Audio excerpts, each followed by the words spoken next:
Hello friends, today we discuss lecture number 2. lecture number 2 रे आमे प्रथम अध्याय पढ़िबा जहार नाम संख्या मानंकु जानिबा। पूर्व पाठर आलोचना। पिला माने आमे माने संख्या मानंकर व्यवहार प्रायतः सबु समय रे एवं सबु स्थान रे करिथौ। संख्या मानंकर किपरि व्यवहार करा जाए चलो आमे जानिबा। वस्तु गुडी को गणिबा, कम बेसी रो परिमाण जानिबा इत्यादि पई आमे संख्या मानंकर व्यवहार करिथौ। संख्या गुडी को 10टी अंकर सहाय्य रे तयारी होइताय। से गुडी को हैला 0 1 2 3 4 5 6 7 8 9। एही 10टी अंकर सहाय्य रे सबु बड़ बड़ संख्या तयारी होइताय। अंक मानंकु व्यवहार करी संख्या लेखिबा। 10टी अंकर सहाय्य रे किपरि सानरु बड़ संख्या तयारी होइताय चलो आमे जानिबा। प्रथमत एक अंक विशिष्ट क्षुद्रतम संख्या इज इक्वल टू 1। तो पिला माने एक अंक कौन? आमर टोटाल अंक संख्या केते 10। एही 10टी संख्या भितरु आमे जेकोनसी गोटे अंक लेखिले ताहले आमे ताहाकू एक अंक बोली कहबा। जदि आमे एक अंक जगह रे दुईटी अंक लेखिले तो ताहले आमे ताहाकू दुई अंक विशिष्ट संख्या कहबा। दुईटी अंक जगह रे आमे जदि तीनोटी अंक एका संगे लेखिबा ताहले आमे ताहाकू तीन अंक विशिष्ट संख्या कहबा। एही जो अंक आमे लेखिबा से माने एका होई पारंती नचेत भिन्न भिन्न होई पारंती। सेथिरे हमर कोनोसी असुविधा नाही। आउ गोटे कथा, क्षुद्रतम संख्या। क्षुद्रतम संख्या कहिले आमे सबुठारु सान संख्या को धरिबा। पिला माने तम मानक मनरे गोटे प्रश्न उंकी मारथिबो, एक अंक विशिष्ट सबुठारु क्षुद्रतम संख्या तो सुन, तो मु एठी एक कौन पे लिखी। बहुत बढ़िया प्रश्न। आमे गणन संख्या कोटू स्टार्ट करू? एक रु। जेहेतु शून्य एक ठारू कम किंतु ताकू निया जाए नाही, काहेकि ना शून्य एक गणन संख्या नुह।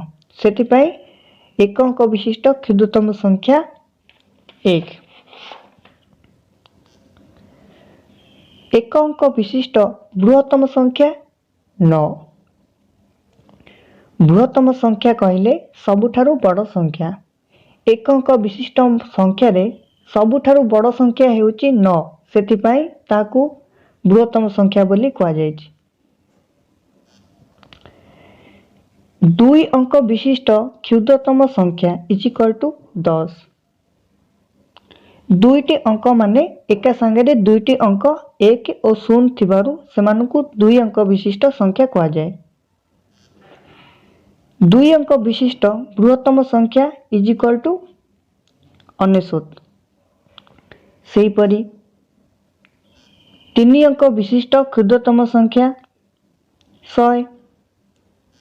तीन अंक विशिष्ट बृहत्तम संख्या 999। 4 अंक विशिष्ट क्षुद्रतम संख्या 1000। 4 अंक विशिष्ट बृहत्तम संख्या 9999।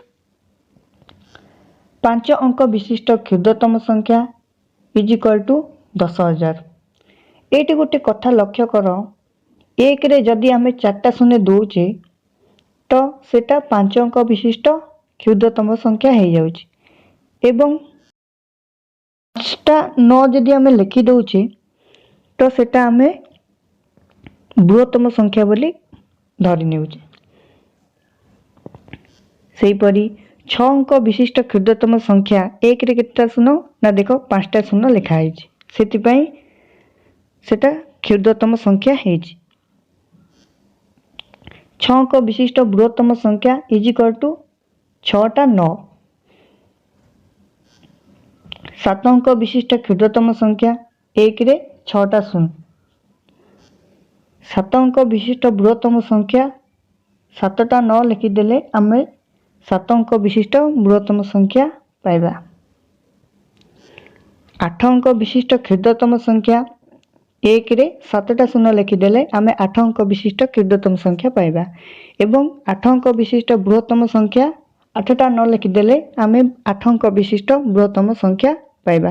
सेहीपरि आगुक जेतिटा अंक थिबो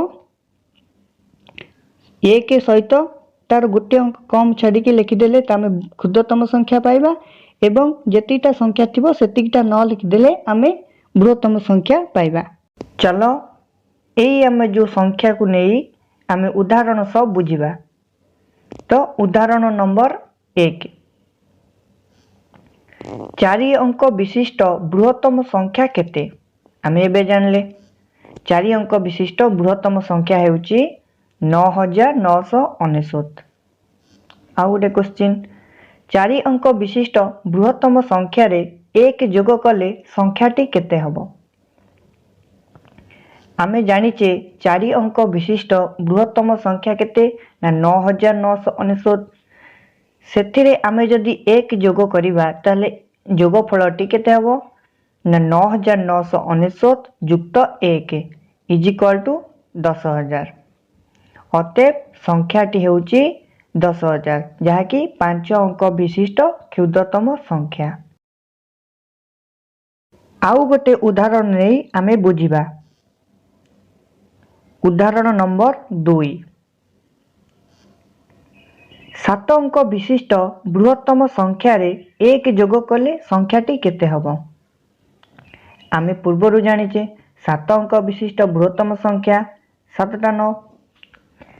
सेतिरे आमे जदि 1 जोग करिबा ताहाले जोग संख्याटी 7टा 9 युक्त 1 इज इक्वल टू 1 रे केता शून्य हबो सेटा 7टा शून्य माने 1 कोटी।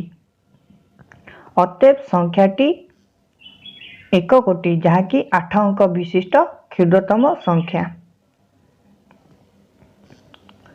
एथुरु आमे जानिले जेकोसी अंक विशिष्ट बृहत्तम संख्या रे जदि आमे 1 जोग कले जोगफल संख्याटी तार परवर्ती अंक विशिष्ट क्षुद्रतम संख्या होइथाय।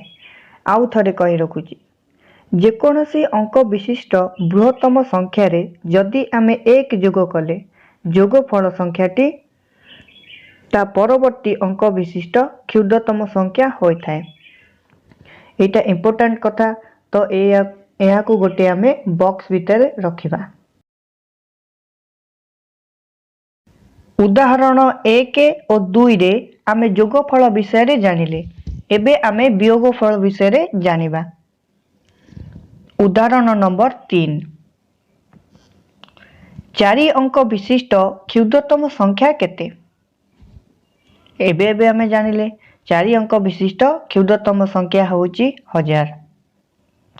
आउ गोटे क्वेश्चन 4 अंक विशिष्ट क्षुद्रतम संख्या रे 1 वियोग कले संख्याटी केते हबो। आमे जानिचे 4 अंक विशिष्ट क्षुद्रतम संख्या होउची 1000। सेथिरे आमे जदि 1 वियोग करिबा ताहाले संख्याटी हेबो 1000 माइनस 1 जाकी 999। अतएव संख्याटी 999 जाकी 3 अंक विशिष्ट बृहत्तम संख्या। चलो आउ एक उदाहरण नहीं बुझिबा। उदाहरण नंबर 4 7 अंक विशिष्ट क्षुद्रतम संख्या रे 1 वियोग कले संख्याटी केते हबो। आमे पूर्वरु जानिचे 7 अंक विशिष्ट क्षुद्रतम संख्या इज इक्वल टू 1 रे 6टा शून्य दे देले हमर हे जिवो 7 अंक विशिष्ट क्षुद्रतम संख्या। सेथिरे 1 वियोग कले संख्याटी हबो ना 6टा 9। अतएव संख्याटी 6 अंक विशिष्ट बृहत्तम संख्या। एथुरु आमे जानिले जेकोसी अंक विशिष्ट क्षुद्रतम संख्या रे जदि आमे 1 वियोग करिबा वियोग फलटी ता पूर्ववर्ती अंक विशिष्ट बृहत्तम संख्या होइथाय। आउ थरे कहि रखुची जेकोसी अंक विशिष्ट क्षुद्रतम संख्या रे जदि आमे 1 वियोग करिबा वियोग फलटी ता पूर्ववर्ती अंक विशिष्ट बृहत्तम संख्या होइथाय।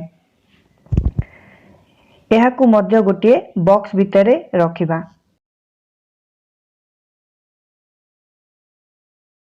ସଂଖ୍ୟାରେ କମାର ବ୍ୟବହାର। ସଂଖ୍ୟା ତ ସଂଖ୍ୟା, ପୁଣି କମାର ବ୍ୟବହାର କାହିଁ କରାଯାଏ? ଚାଲନ୍ତୁ ଏହି ବିଷୟରେ ଆମେ ଜାଣିବା। ସଂଖ୍ୟାରେ ହଜାରେ, ଲକ୍ଷ ଓ କୋଟି ସ୍ଥାନକୁ ସୂଚାଇବା ପାଇଁ କମାର ବ୍ୟବହାର କରାଯାଇଥାଏ। এই ଯେଉଁ ସଂଖ୍ୟା ଦିଆଯାଇଛି ଏହାକୁ କମାର ବ୍ୟବହାର କରି ଲେଖିଲେ ସଂଖ୍ୟାଟି ଦେଖ ଏହିପରି ଲେଖାଯାଏ। ଏହାକୁ 3,25,79,864 ପଢ଼ାଯାଏ। ସଂଖ୍ୟାରେ କମାର ବ୍ୟବହାର କରିବା ଦ୍ୱାରା ଆମେ ବଡ଼ ବଡ଼ ସଂଖ୍ୟାକୁ ଅତି ସହଜରେ ପଢ଼ିପାରିବା।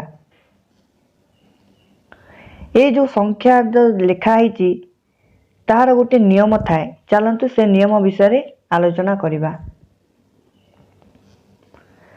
ପ୍ରଥମ କମା ସଂଖ୍ୟାର ଡାହାଣ ପଟୁ 3ଟି ଅଙ୍କ ଛାଡ଼ି ବ୍ୟବହାର କରାଯାଏ। ଦେଖ ପ୍ରଥମ କମା କେଉଁଠି ବ୍ୟବହାର କରାଯାଏ? ଯେଉଁ ସଂଖ୍ୟା ଲେଖା ହେଇଥିବ ତାହାର 3ଟି ଅଙ୍କ ଡାହାଣ ପଟୁ ଛାଡ଼ିଦେବ। ଛାଡ଼ିଦେଲା ପରେ ଯେଉଁଠି ହେବ ସେଇଠି ଗୋଟେ କମା ଦେବ, ସେଇଟା ହେବ ପ୍ରଥମ କମା। ଦ୍ୱିତୀୟ କମା ପ୍ରଥମ କମାର 2ଟି ଅଙ୍କ ବାମକୁ ଛାଡ଼ି ବ୍ୟବହାର କରାଯାଇଥାଏ। ଫାଷ୍ଟ କମା ଦେଲ, ଆଉ ଯେଉଁ ସଂଖ୍ୟା ସେଉଠୁ ବାମ ଆଡ଼କୁ ଥିବ 2ଟି ସଂଖ୍ୟା ଛାଡ଼ିଦେବ। ଛାଡ଼ିଦେଲା ପରେ ଯେଉଁଠି ହେବ ସେଇଠି ଆଉ ଗୋଟେ କମା ଦେବ। ଏହା ହେଉଛି ଦ୍ୱିତୀୟ କମା। ସେହିପରି ତୃତୀୟ କମା କେଉଁଠି ଦେବ ନା ଦ୍ୱିତୀୟ କମାର 2ଟି ଅଙ୍କ ବାମକୁ ଦିଆଯିବ। ଏହିପରି ଭାବରେ କମା ଦିଆଯାଏ। এই ଯେଉଁ ନିୟମ ଗୁଡ଼ିକ କହିଲି କେବଳ ଏହା ଭାରତରେ ବ୍ୟବହାର କରାଯାଇଥାଏ। ଆନ୍ତର୍ଜାତିକ କ୍ଷେତ୍ରରେ ନିୟମ ଅଲଗା ଥାଏ। ଚାଲନ୍ତୁ ଆନ୍ତର୍ଜାତିକ କ୍ଷେତ୍ରରେ ଦେଖିବା। ଆନ୍ତର୍ଜାତିକ କ୍ଷେତ୍ରରେ ହଜାରେ ନିୟୁତ ସ୍ଥାନରେ କମା ବ୍ୟବହାର କରାଯାଇଥାଏ। ଯେପରି ସଂଖ୍ୟାଟି ଦିଆଯାଇଛି ଦେଖ। ଆଜି ପାଇଁ ଏତିକି। ନେକ୍ସଟ ଭିଡ଼ିଓରେ ଆମେ ଅଭ୍ୟାସ କାର୍ଯ୍ୟ କରିବା।